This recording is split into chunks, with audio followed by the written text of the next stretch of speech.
Mu masaha yatambutse nibwo nabagejejeho inkuru y'urupfu rw'umubyeyi n'umwana we baherutse kwitaba Imana bazize impanuka y'imodoka yabaye ku itariki 22 z'ukwezi kwa mbere uyu mwaka w'ibihumbi 2026 ibera muri Amerika nk'uko bitangazwa. Yabaye mu masaha ya mu gitondo muri Amerika, ubwo hano mu Rwanda twari ku isaha y'isa moya z'ijoro niko amakuru abivuga. Nibanuka mu by'ukuri iteye agahinda, ikomeje kugenda ishengura imitima y'abantu bagiye batandukanye. Mbere na mbere mu nkundire tubanze twihanganishe n'umuryango wabuze ababo. Imana y'amahoro, Imana nyir'ihumure ryose ihumurize uyu muryango kandi iwukomeze. Ngira ngo turaza kwinjira ku makuru ajyanye n'iyi mpanuka yaje kuviramwo urupfu uyu muryango wose. Hanyuma turaza no kugaruka ku marira n'agahinda bigeretse kuri uyu mukobwa wakundanaga n'uyu musore witabye Imana azize impanuka, akitabira icyarimwe na mama we. Mwumve agahinda uyu mwana w'umukobwa nawe asigaranye. Ni amakuru bivugwa ko uyu musore yendaga kubana n'uyu mukobwa muri kubona kuri screen zanyu. Nashatse kuvuga amazina ndetse nirinze no kuba namugaragaza mu buryo bwo kumurindira umutekano, ariko byanga byakunda abamuzi baramuzi, n'abazi ko yakundanaga n'uyu musore Vincent barabizi, bendaga gukora ubukwe.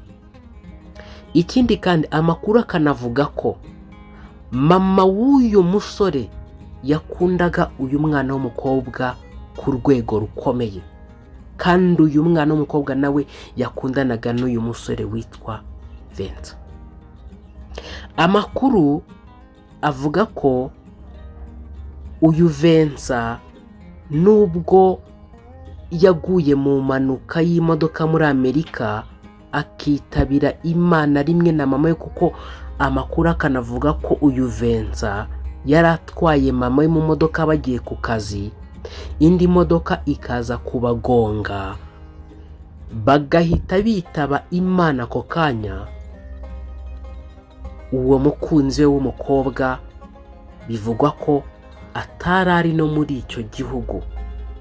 Bivugwa ko no mu gushyingurwa k'uyu musore uyu mukobwa ashobora kuba atahagera, bitewe n'uko ngo ashobora kuba n'ubundi atari hariya muri Amerika, kandi amakuru akanavuga ko n'ubundi azashyingurwa hariya muri Amerika kuko niho bari batuye.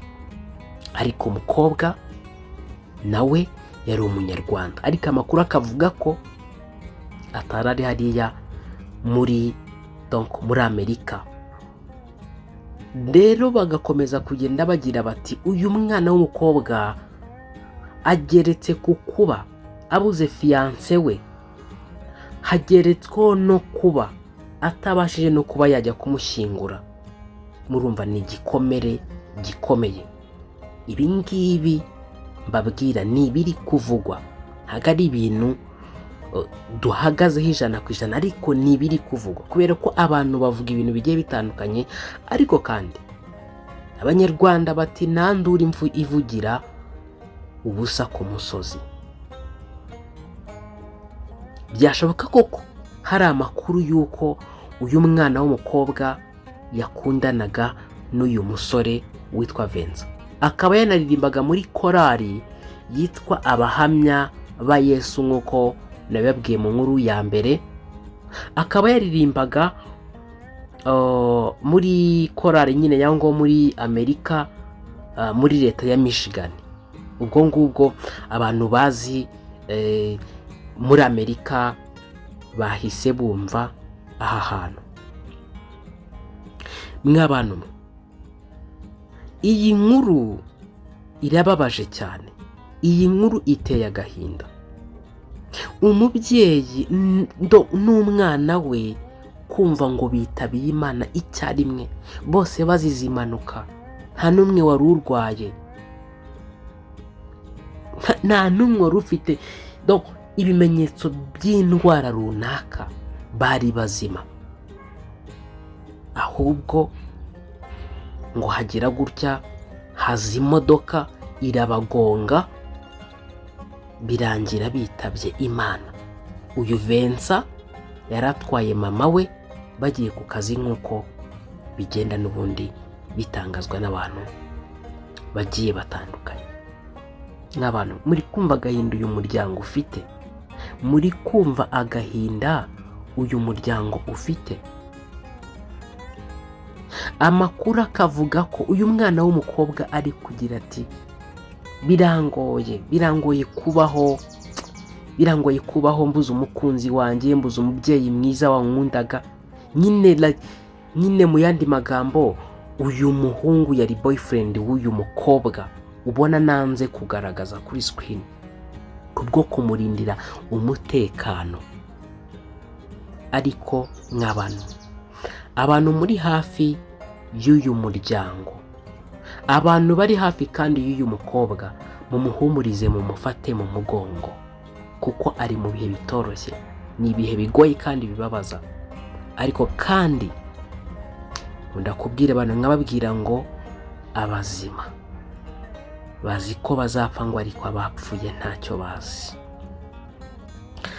Mu yandi magambo, njyewe nawe, wowe uri kumva nyine, wowe uri kunyumva ubu ngubu, dusigaranye umukoro wo kuvuga ngo aha mu isi turi abagenzi, turi mu rugendo. Nshuti yanjye, mwene data,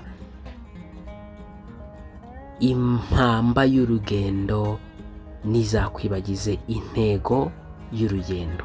Niba uri mu isi ugahura n'ibituma udamarara, ukibagirwa kuri mu rugendo, urabeho, bamaso.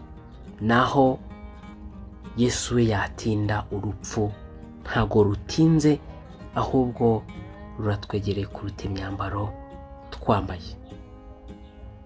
Nihanganishije uyu muryango, mukomere, mushikame. Uwiteka uba washimye ko ibi byose bibaho, abazi impamvu. Ariko kandi ku bafite ibyiringiro by'uko nyuma y'ubu buzima hari ubundi buzima tuzabamo, muhumure. Mu gitondo cya kabiri cy'umuzuko tuzabona abacu bose twabuze, basinziriye bizeye Yesu. Nimuhumure, Uwiteka abahe ihumure kandi ababere ubwihisho. Asalamu, shalom, shalom.